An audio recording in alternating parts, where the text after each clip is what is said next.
తెలుగు రాష్ట్రాలపై వరుణుడు పెను ప్రభావం చూపిస్తున్నాడు. ఇరు ప్రాంతాల్లో పలుచోట్ల తేలికపాటి నుంచి ఓ మోస్తారు వర్షాలు కురుస్తున్నాయి. మరో 3 రోజులు తెలంగాణలో వర్షాలు పడతాయని వాతావరణ శాఖ అధికారులు తెలిపారు.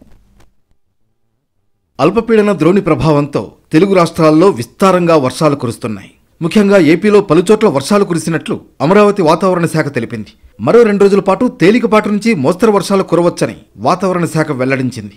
జూన్ నెలలో రాష్ట్ర వ్యాప్తంగా సగటు సాధారణ వర్షపాతం 99.4 మిల్లీమీటర్లు ఉండగా 162.3 మిల్లీమీటర్ల అత్యధిక వర్షపాతం కురిసిందని తెలిపారు. ఆంధ్రప్రదేశ్లోని 19 జిల్లాల్లో అత్యధికం, 5 జిల్లాల్లో అధికం, 2 జిల్లాల్లో సాధారణ వర్షపాతం నమోదైనట్లు అధికారులు తెలిపారు. తెలంగాణలో పలుచోట్ల భారీ వర్షాలు పడ్డాయి.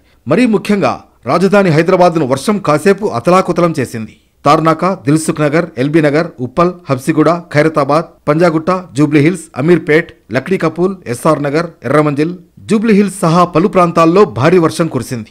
భారీ వర్షానికి రోడ్లు చెరువుల్ని తలపించాయి. భారీగా వరద చేరడంతో ప్రయాణికులు తీవ్ర ఇబ్బందులు పడ్డారు. దీనికి తోడు ట్రాఫిక్ జామ్స్ కూడా ప్రయాణికులకు చుక్కలు చూపించాయి. తూర్పు జార్ఖండ్ పరిసర ప్రాంతాల్లో ఏర్పడిన తుఫాన్ తెలంగాణ నుంచి దూరంగా వెళ్లినట్లు హైదరాబాద్ వాతావరణ శాఖ అధికారులు తెలిపారు.